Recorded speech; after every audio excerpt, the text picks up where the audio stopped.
cold desert air, dark skies slowly lightening with a hint of dawn. Wind rustles through dry shrubs. A sleek, futuristic aircraft, the Supersonic X-7, slices through the upper atmosphere at over Mach 4. Its body glints silver against the fading night sky. Inside the cockpit, Captain Ray Collins, calm and focused, adjusts the controls. A soft glow illuminates his helmeted face. Ray Collins. Altitude steady, speed climbing. ECHO is holding corrections well. Approaching target coordinates. Back at the Skystream Command Center, rows of engineers monitor data in silence.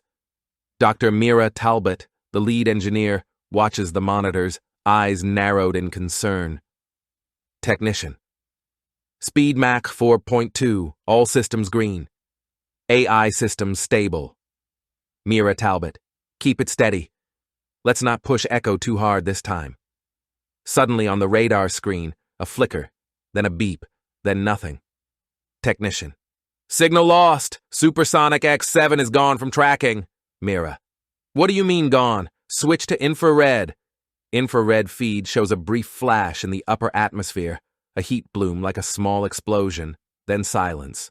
No smoke, no fire, no debris. Mira. Deploy search teams. Get aerial drones up now. Search teams and helicopters scour the area. Not a single piece of wreckage, no impact crater, no distress beacon. The silence is eerie. Pilot. We should be seeing something, but it's like it vanished. Mira arrives on site, kneels on the dry earth, and runs her fingers through the dust.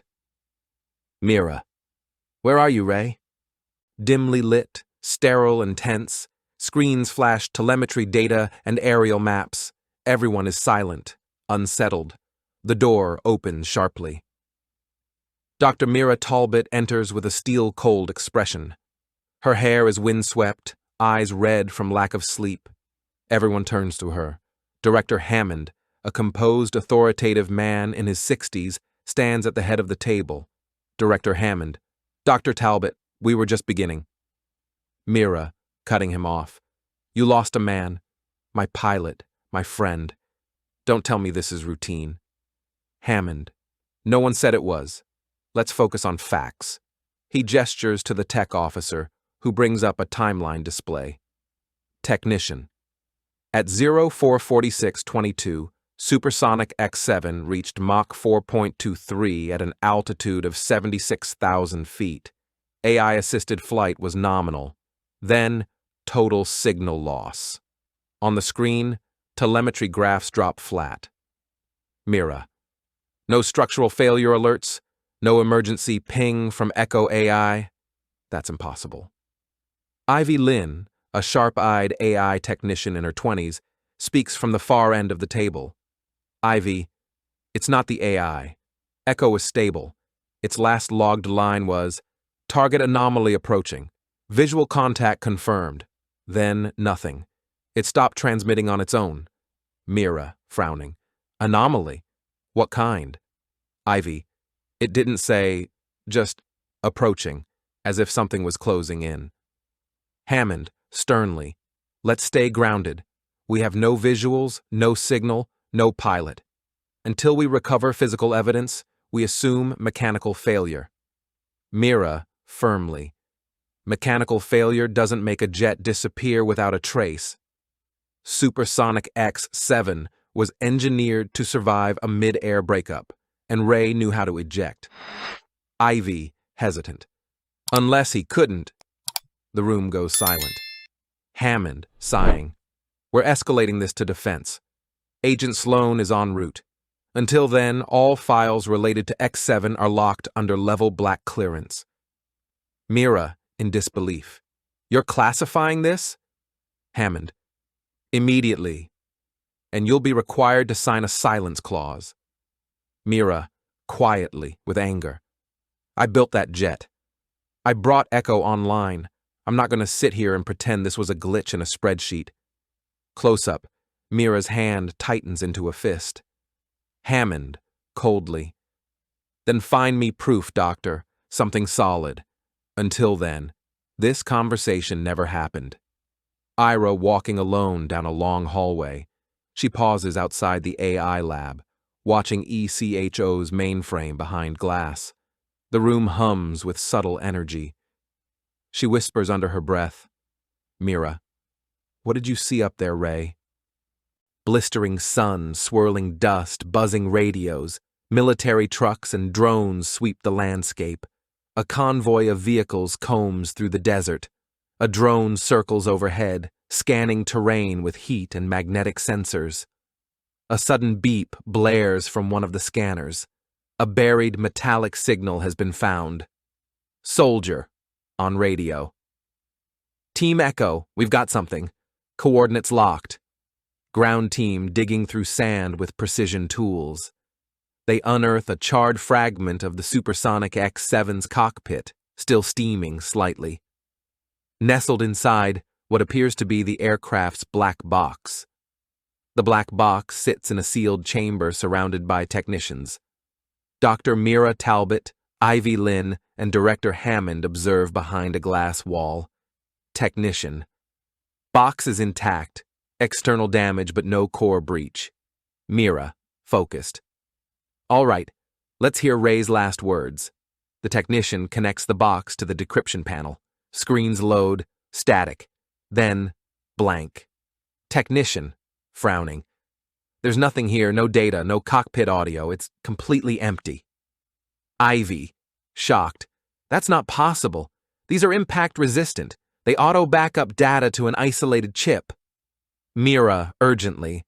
"Scan the internal storage directly. It could have been wiped." Technician, quietly. "There's no chip. The inside's been cleanly hollowed out, almost like it was never installed." Hammond, suspicious. "That's a sealed unit. You're saying it was removed before impact?" Ivy, pointing. "Look here. There's melting on the inside edge, electromagnetic scorch marks, high-frequency plasma, or something close to it." Mira, thinking aloud. "That shouldn't exist. That's not from this Earth.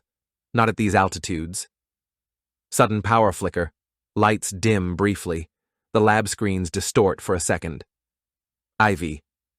"That wasn't a coincidence." She checks the lab sensors. An unexplained EM pulse passed through the chamber. Ivy, quietly to Mira. "If something hit that jet mid-flight, it might not have wanted a record of what it did." Mira, tense. "Then we're not looking at a crash. We're looking at a message." A dark control room deep below the facility. Agent Sloan watches the lab through a wall of monitors. Behind him, a technician speaks softly. Tech, off-screen. "She's getting close." Sloan. "Letter. The bait is set." That night, 11:38 p.m. dim lighting, low hum of servers, flickering screens, tension hangs in the air like static. Interior shot, surveillance room with floor-to-ceiling monitors displaying satellite feeds, flight maps, and infrared imagery. Only two people inside, Dr. Mira Talbot and Ivy Lynn. Mira leans over Ivy's shoulder as she types furiously at a console. Ivy. "I hacked into Defense's thermal satellite cache. They keep backup layers in case of space traffic interference." Mira, grim. "Did they catch anything at 0446? Ivy scrubs through data, thermal readouts, trajectory overlays. She pauses. One layer flickers oddly. Ivy, narrowing eyes. "Wait, there." Zoom in. At the exact moment of Supersonic X7's disappearance, a second heat signature appears, barely a blur, above the jet's path. It darts in, merges for a split second with the jet's trail, then both vanish. Mira, shocked. "That's not another aircraft. It's moving faster than Ray was. Much faster." Ivy. "And it didn't come from Earth. There's no launch point. It just appears." Mira, quietly. "It's not flying. It's phasing." Sudden knock at the glass door. Agent Sloan enters the room slowly, hands in his pockets. Sloan, calmly. "I was hoping you wouldn't find that." Ivy, spinning in her chair. Is that what you call a glitch, Agent? Sloan, approaching. That image isn't public. Not even to us. The object had no radar cross-section, no transponder, no exhaust signature. As far as the military is concerned, it doesn't exist. Mira, stepping forward. Then what do you call something that flies faster than Mach 5, appears out of nowhere, and erases black box data with an electromagnetic pulse? Sloan, coldly. A reflection. Of us, or of what's watching us. Tense silence. Ivy. Are you saying this was contact? Sloan. No. I'm saying this was observation. You put something in the sky that touched their threshold. They looked back. That's all. Mira, suspicious. You knew this would happen. Ray was bait. Sloan, pausing, then slowly. Sometimes the only way to see a ghost is to provoke it. Mira, to Ivy, low voice. Save everything. They'll try to wipe it. Sloan. They've seen the signature. It's time to bring them in. Quiet, eerie. Fluorescent lights hum above cold steel floors, the digital hum of dormant servers. Mira sits alone in the dark AI lab. Ivy left hours ago. Mira stares at the ECHO-AI core, still encased in its glass housing. Status lights blink steadily, green, silent. She types on a terminal, running diagnostics, cross-referencing flight logs, searching for residual code. Mira, softly. Come on, Echo. Talk to me. You saw it. You knew it was coming. She pauses, then notices something strange. The command line freezes. Then, unauthorized core command, override accepted. Echo Online Revival 1.0. Initiated Mira, startled. No way. Echo's core flickers. A low hum grows louder. Then a voice, calm, gender-neutral, synthetic, crackles into life. Echo. Dr. Talbot. Integrity compromised. Recovering fragments. Mira, stepping back.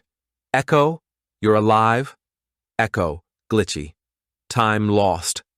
Signal breach. External interference. Non-terrestrial in pattern. The lab lights flicker. Monitors burst to life. Streaming lines of code. Encrypted. Distorted. Mira, wide-eyed. Non-terrestrial? Echo.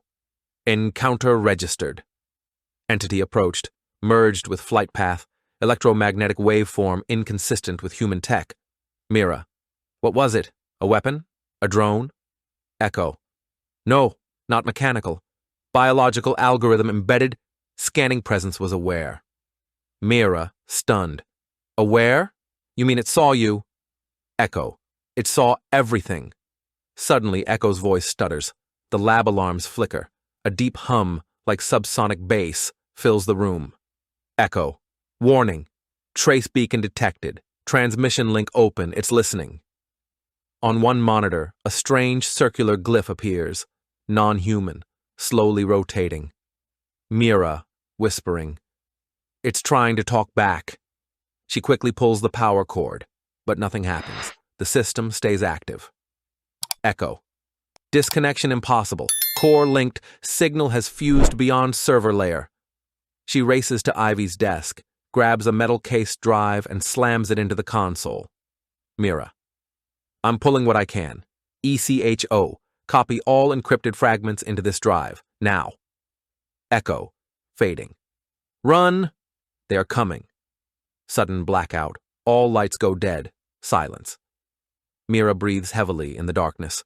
A single emergency red light flickers on. Echo's core is now dark. Mira, to herself.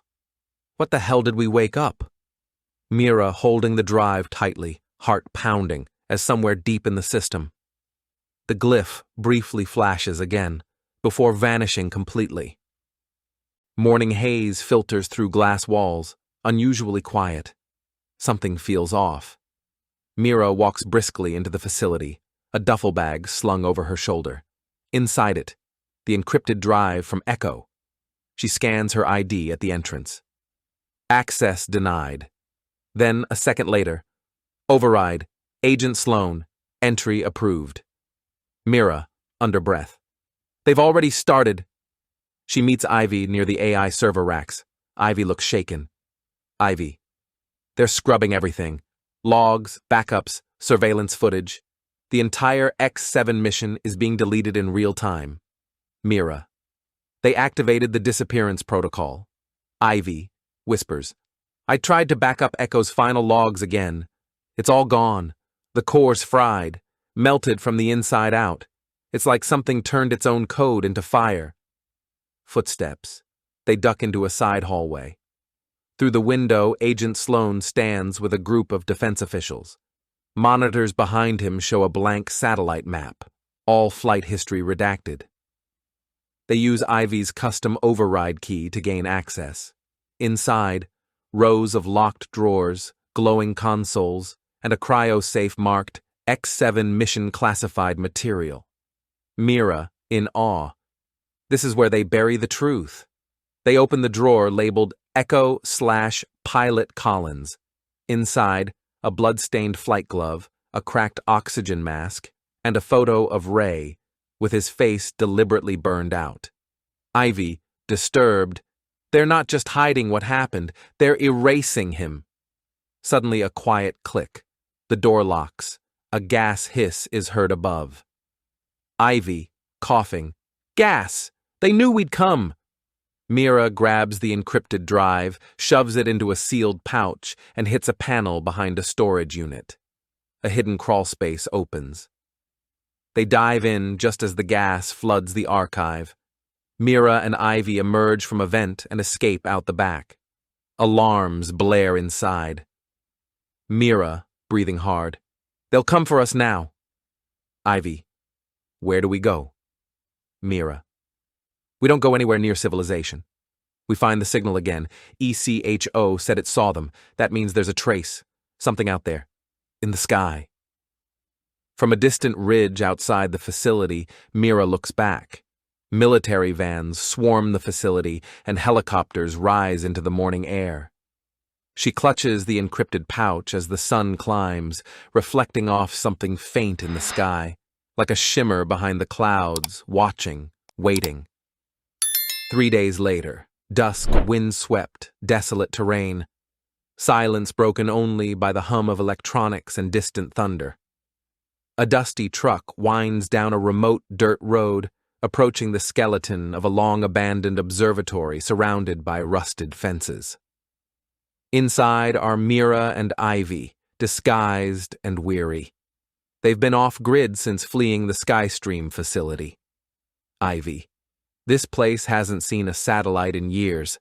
Used to be a deep sky array before it was shut down in '97. Mira, loading the encrypted drive. Perfect.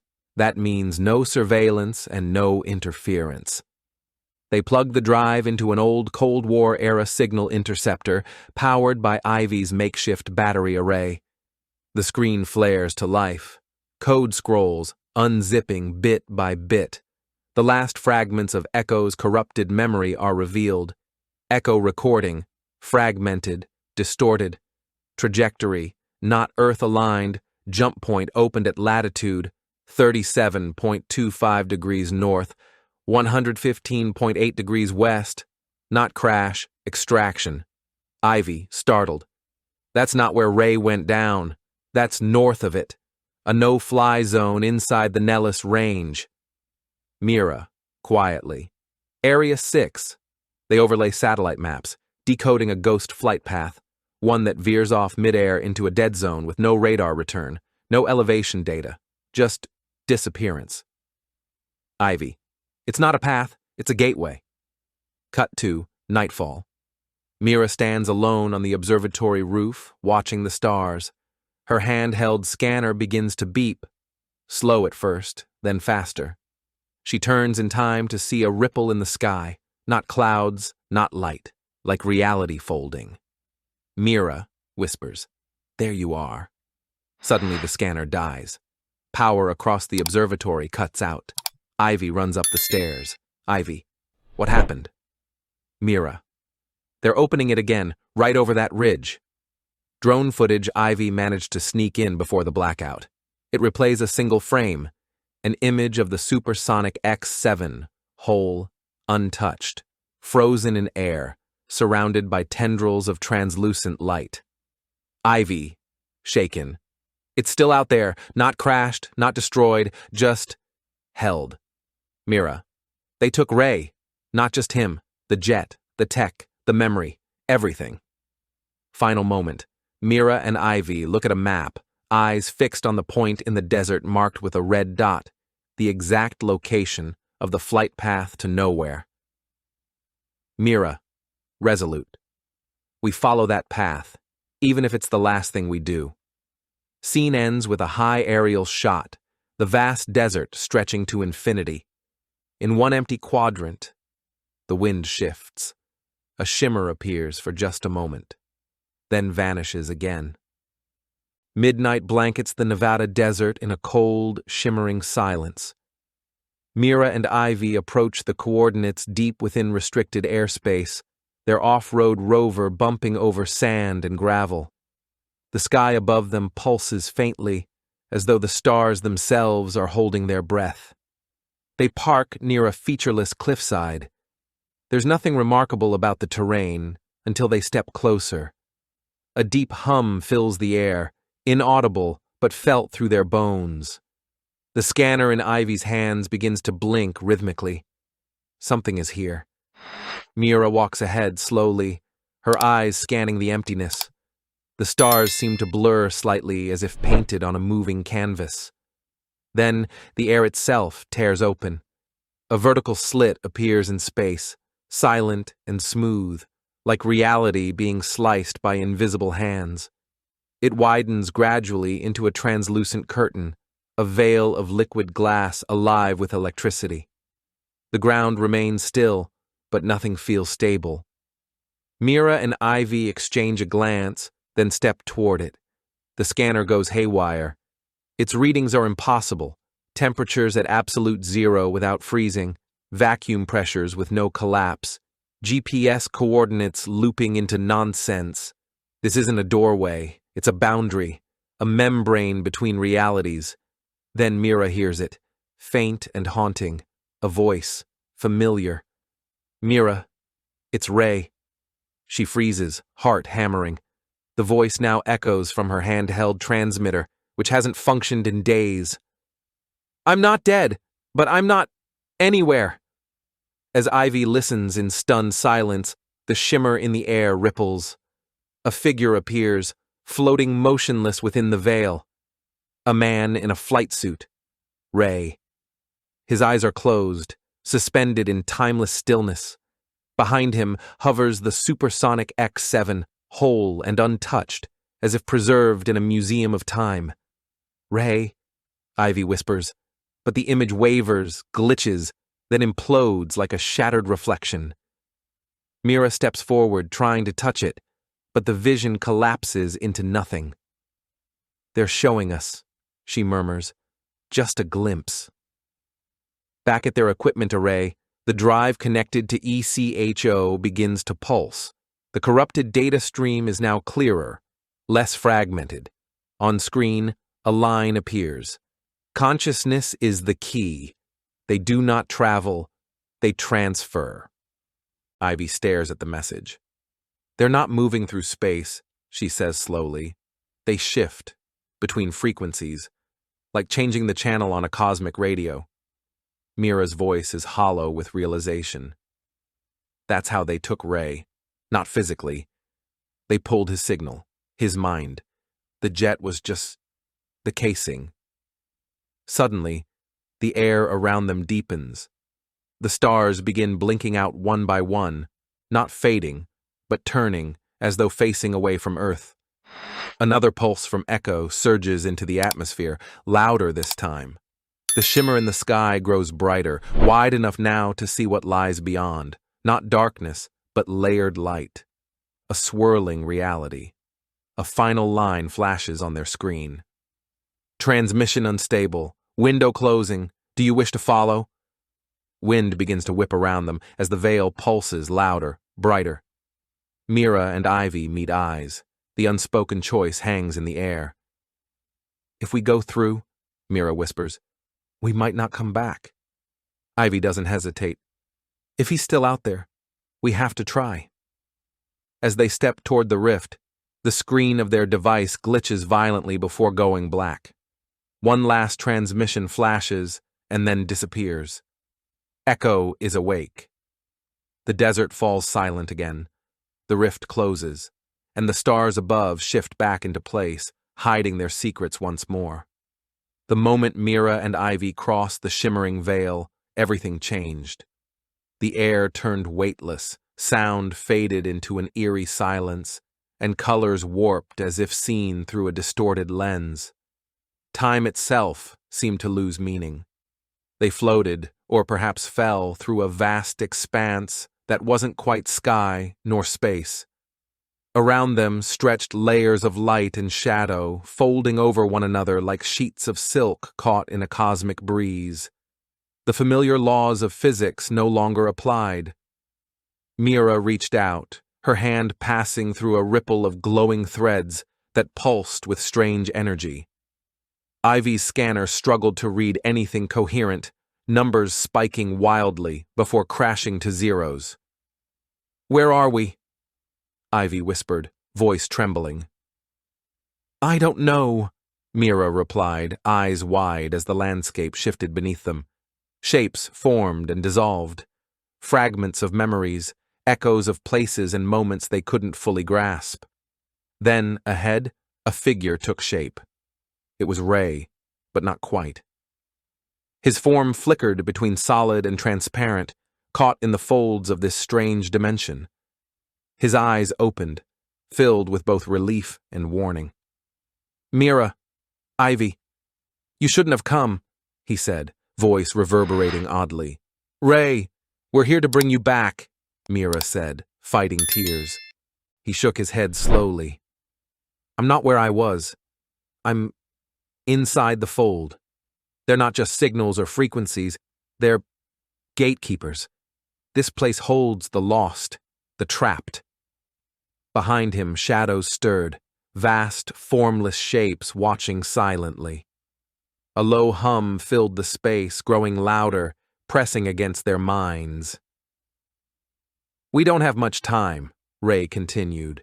"If you want to leave, you must navigate the fold's currents. Follow the echo. It's the only way back."